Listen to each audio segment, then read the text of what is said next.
This week on the Digital Coffee, is Microsoft about to buy TikTok? And what does President Trump have to do with that? Facebook are changing their chat plugin for websites to make it a lot less Facebooky. And Twitter wants to know, what services would you pay for? All that and more after this.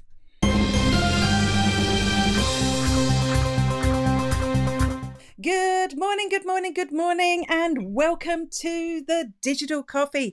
This is your weekly dose of digital marketing and social media news for small business. My name is Amanda Webb. Are you okay with the idea that foreign governments, so foreign to us, foreign to you, wherever you're watching in the world, would have complete control over social networks? I'm not talking about regulation here. I'm talking about ownership. Because a couple of weird things have happened this week. It's all about TikTok, as it has been for the last few weeks. Firstly, Microsoft have decided that they'd like to buy TikTok. So I think there's ongoing negotiations around that at the moment. But secondly, and curiously, Donald Trump has actually today, the news is he's actually signed an executive order to ban TikTok in 45 days unless it's bought by an American company. So let's unpack this. There's loads of really interesting things going on here. Firstly, if you are using TikTok for business, should you still be using it? I think so at the moment until you know what develops. Yeah, absolutely. Keep using it. If you're a business thinking about using TikTok, maybe just go see how the tools work. I wouldn't be committing right now. First question would be, why would Microsoft want to buy TikTok? It just, in my head, when I first heard it, it didn't sound like a good fit. And then I started to think, Microsoft's problem is that I don't know if you'll agree, they're kind of an old-fashioned stuffy brand. I know they've done loads. They've released the Surface. They're trying to do lots of cool things. But I think to a lot of young people, particularly, they're going to seem like an old-fashioned brand. And when they bought LinkedIn, and to be honest, they've made some massive improvements on LinkedIn, it kind of fitted, right? Because that was the old-fashioned stuffy network. I know they're doing things on LinkedIn, like bringing in stories, which will kind of like up the game. And they've been reaching out a lot to try and make it a funky network more than an old-fashioned network. And it will get there eventually. But by purchasing something like TikTok, they're straight in there. They're going to start looking creative. They're going to start looking interesting to young people. So that's all going to be very interesting. So is it a good fit? It could be. It could get them where they want to be. The other bit of worrying news, though, is that Donald Trump, American president, has said that he's going to ban TikTok and all those users in the United States unless they sell to an American company. And there's also talk that he wants a big chunk of the deal. I don't even know if that's legal for the Treasury. But what's worrying about this is the sort of thing that you would expect to hear from the Chinese government, right? This is the sort of governments that we think of as being totalitarian.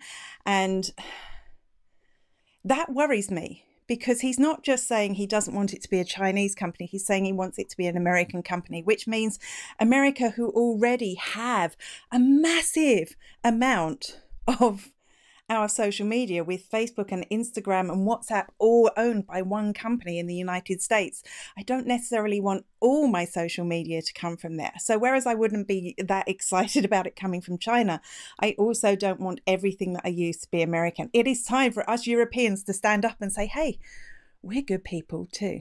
Snapchat is back. Snapchat is back, or it wants to be back. And isn't this an opportune moment with the possible demise of TikTok for Snapchat to step up to the mark? And we have seen over the last few weeks that they keep adding new features. And there is a new feature this week. And this new feature, people are saying it's a TikTok-y feature.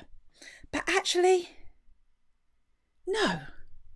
No, it's not a TikTok-y feature. It's like Instagram music. So basically, after years of Instagram music, Snapchat are finally introducing their own music tool. You'll be able to add music to your snaps. It's not like TikTok. It's not going to be over a multiple number of snaps. It's just going to be on one snap. You won't be able to click the tune and see loads of other people who've used the same tune in their snaps. Not like TikTok at all, more like Instagram. What you will be able to do is swipe up and see the artist and the track that's playing and choose to go and play on a streaming tool.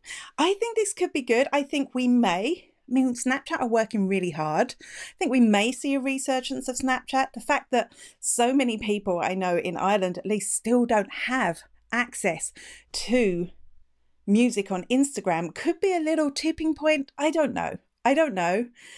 I've never liked Snapchat in the past, but at the moment I kind of feel sorry for them because Instagram totally stole their business model. So anything that they can do to improve the experience for older users, I think could work really well. They have done deals with Warner Brothers, Universal, so there's going to be a lot of music available to users for free. I think it's good. I don't know if it's a trend. It's a thing. Personalization is massive in digital marketing in 2020, as it was in 2019, as it will be in 2021. People really like to know that they're talking to another human being. Snapchat have just released animated GIF stickers with your face on. Now, these have been available in their Cameos tool in chat before, but these are for stories. So what you do is you scan a picture of your face and it puts it on animated GIFs, and you can choose the ones that you want to add to your stories. So this is what it looks like. So this is some guy whose post I will be linking to below. You can see it's put his head on all those animated GIFs, which gives you a far more personalized experience. So I tried this out. Here it is. That's a little bit scary. That is a little bit scary, isn't it? So I do think this is good. I think this is, we know that Snapchat launched their business accounts recently. And if you are a small business, adding these adds that little bit of personalization to your snaps as well, of course, when you're shooting videos or snaps of yourself. But also, if you're working with brand ambassadors, this could be huge because it's a great way to associate your brand ambassador with you. So instead of scanning your face, and particularly if you're a larger business and your brand ambassadors are the face of your business, you can scan their faces and add them to your snaps. I was thinking about this for Lidl because I know Lidl in Ireland have a group of brand ambassadors that they work with that share recipes and the like. So they could be sharing snaps of recipes and have that brand ambassador sticker for the brand ambassador that created the recipe on each of those. It's a huge opportunity just to put a face on your brand. And I do love it, even though I still don't think I'll be using Snapchat. Just in case you've been asleep for the last few days, Instagram has launched their TikTok competitor, Reels. I have to say, how would you feel if you were having a bad day in business or a bad week in business or a bad month in business? And when you stopped dealing with all the problems that you had, you looked up and one of your competitors had stolen your entire business model. Well, we know that happened to Snapchat. They weren't even having a bad day. They were having a good day. And now it has happened to TikTok.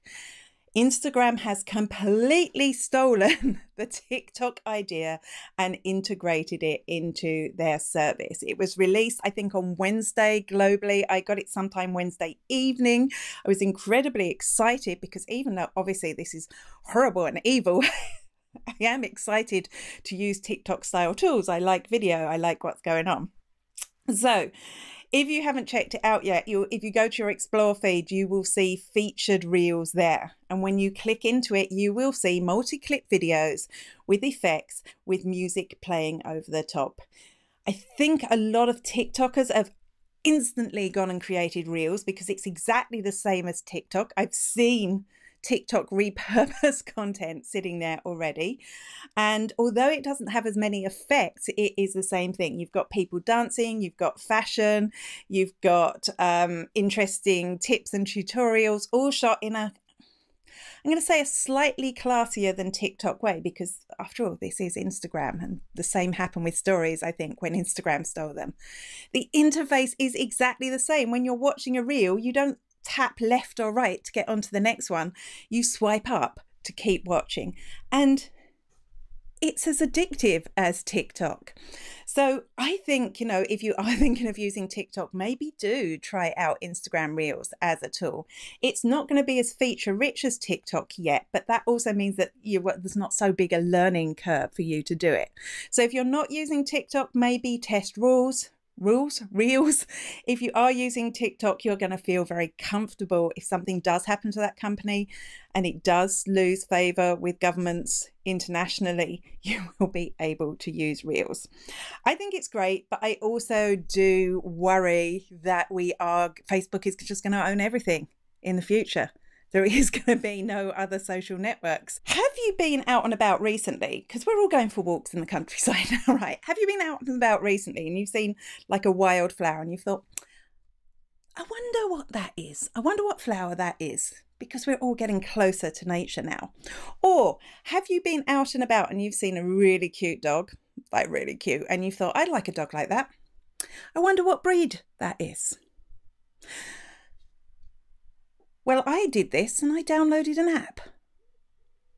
But Snapchat now want in on the action. Snapchat are now going to allow you to identify flowers and dog breeds directly from the Snapchat camera.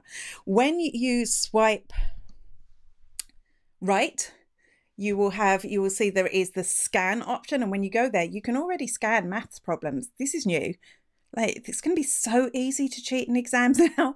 You can scan music tracks, a bit like Shazam, so identify music tracks, but they've added in dog breeds and flowers, which is, what can I say? It's interesting, isn't it? It's like it's not what you would traditionally think Snapchat users would be interested in. So my big question is why? Why are they doing this? Well, there's a couple of reasons I can think of. One, they want to attract a broader usership. So it is still younger people using Snapchat. Could they attract older users in their 40s like me who see flowers when they go for a walk?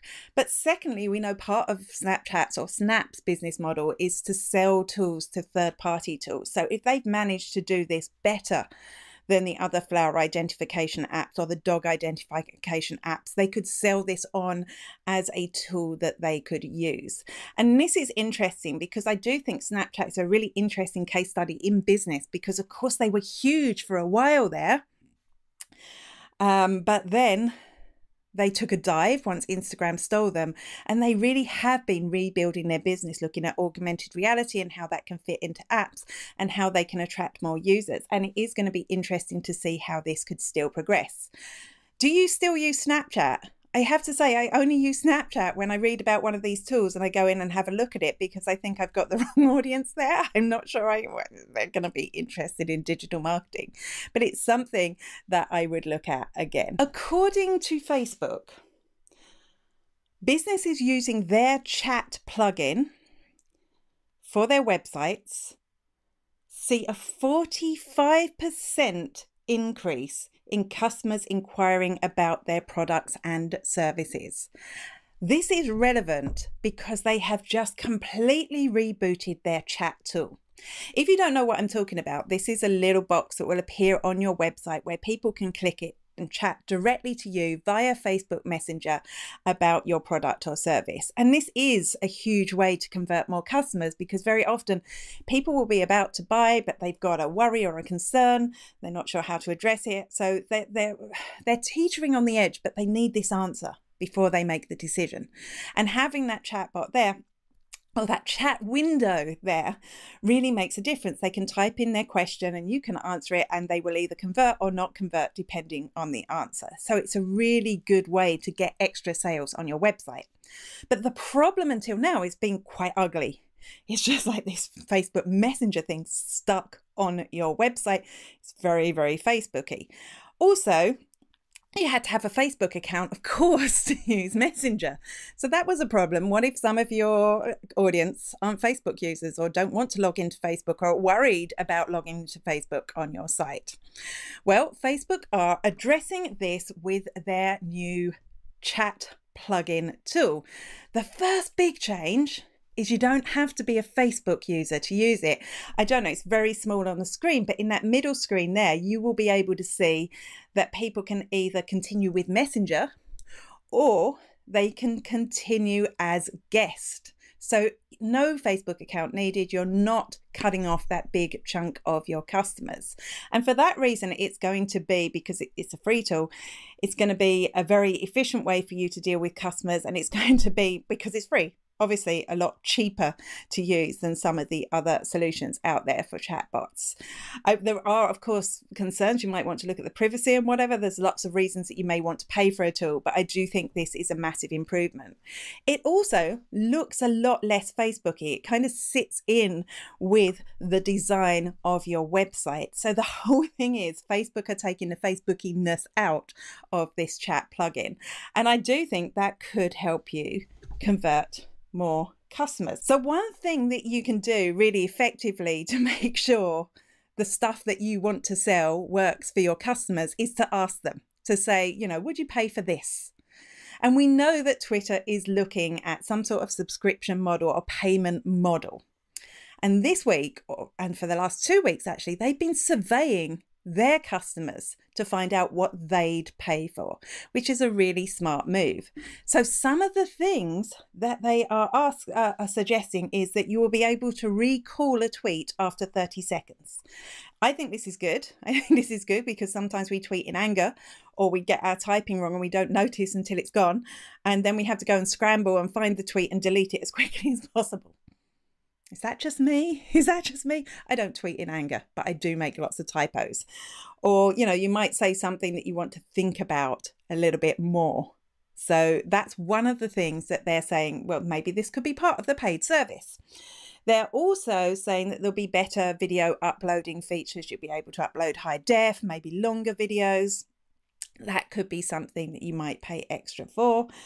And then they've got the business tools. And I think this is where they will make their money, because as a punter, unless it's ad-free, I think I would pay possibly for ad-free Twitter.